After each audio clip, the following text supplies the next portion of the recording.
As you all know, week 6, day 1, we'll have the game of the week. JDXL versus X7. Top of the standings, almost undefeated. Who is the true king of the North?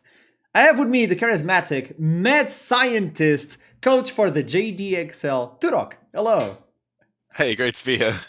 It's a pleasure as well for me for this pre-match of the amazing GDXL versus X7. So far, GDXL has been undefeated aside from the first game versus X7.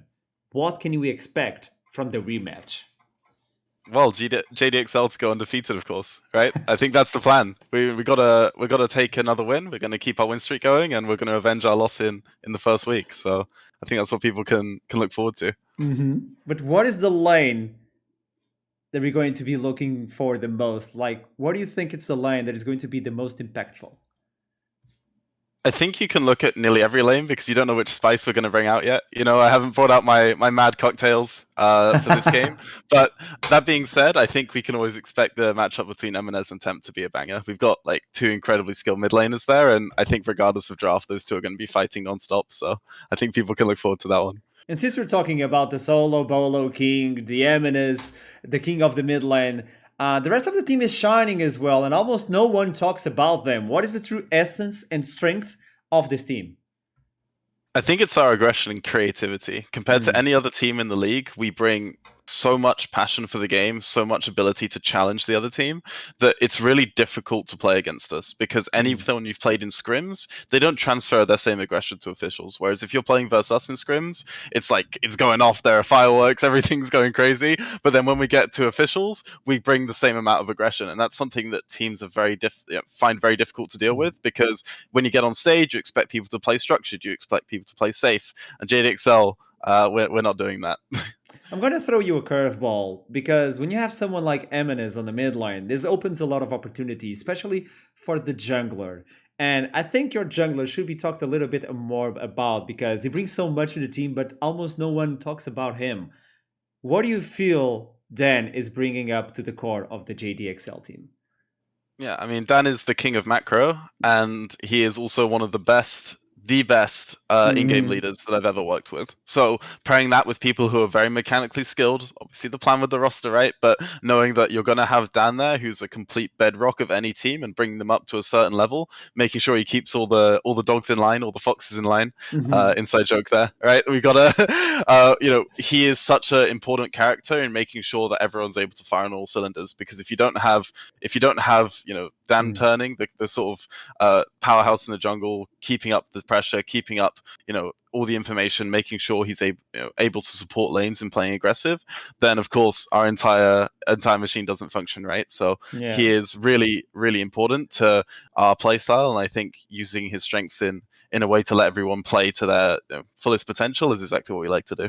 And you have been adding a little bit of spice into the champion select so far. Can we expect something naughty this Monday? I mean, I don't know about that, but I think there will definitely be some spice in Champ Select. Me and Nias like to challenge each other in draft, and I challenge everyone in draft. I want to make sure that people are doing their prep properly, right? And I think it's another part of the game where I can make an impact, right? So if I Mhm. maximize my spice levels to 100%, other coaches have to be ready for it or do the same. So it just makes it more entertaining, or I get a free win. So I don't mind. What has impressed you the most about X7 this split? I think they're an extremely coherent team. They Mm. came in with two Koreans, a lot of players, which some people wouldn't have picked up for their own rosters. I think, for example, Jaeger Nias backed his own view on his ability to play lane phase and things like this, and it looks like it's paying off. Nata a very good AD carry as well, but one that wasn't at the forefront of people's minds, I think, in this off season. So the idea that Nias has come in, backed his own level of scouting, he's built a very aggressive roster in its own right, a very skillful roster, and especially a team that's very much on the same page, considering they've got two Koreans. I think they've done a good job of transitioning sort of that cultural clash they could potentially Mm. have into a very coherent team. And everyone is talking about X7 taking the EU Masters. Everyone is saying X7 is going to win, but no one talks about JDXL on the EU Masters. If you guys make it to the EU Masters, what can we expect? And you'll have the most aggressive team in the competition, right? Like Ooh. that's what we want. That's what we want. You know, every single team, I think this is the brilliance about a playstyle, has to be prepared to be challenged both individually and then on a team level as well. Which most teams will come into EU Masters, they'll sit on a stage and be like, well, we're just going to play a very calm and structured game, but they're not going to be allowed to play that versus us. And that's going to make their lives extremely difficult because we're a team that takes our scrim performance into stage and we give you sort of the battlefield lives whether you like it or not. So like that upset potential, even if it's not really an upset, but it means that if we're playing against any team from the LFL, Spain, X7 again in a rematch in the final, you know, they have to be scared that you know, they're going to get individually challenged, and if they give us an inch, we're going to take a mile. Another question for you is, I know when you guys played versus X7 the first time, you told me that, okay, we're still practicing, we're still new to the team, we still have a lot of work to do. But now you had a lot of weeks to prepare. I know you guys are doing a lot of scrims as well, just working every single day. What does this match means to you specifically? I naturally want to win, but really, it's a good checkpoint, right? Because we've not got to play against a team of the caliber of X7 in an official game, and that's going to be a really interesting thing about, you know, how do we come into that match, how do we prepare as a team, and obviously how do we execute on the day, right? Because this will give us a marker of how strong we are, and I think if we can come in and, you know, absolutely crush X7 in early game, that would be a great start. But even if we lose, then we know where we need to improve, because the issue is scrimming a lot is great, but on stage is really what counts, and we need to know how we perform versus the very best. So I think that's how we like to see our game versus X7. I'm going to make this question for both you and Nias. So, what is going to be the result of this match, and why is JDXL going to win?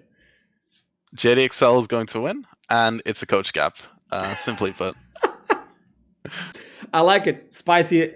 Every single time you're spicy. Okay. Any last words for the NLC fans? I've got a huge amount of respect for what X7 are doing. I think their team's incredible, and Nias has completely backed his vision and his coaching ability with this roster. It's always really fun to face off against him. Faced off against him last year in NLC as well. So, you know, I can't wait for the rematch, and it's going to be a banger for sure.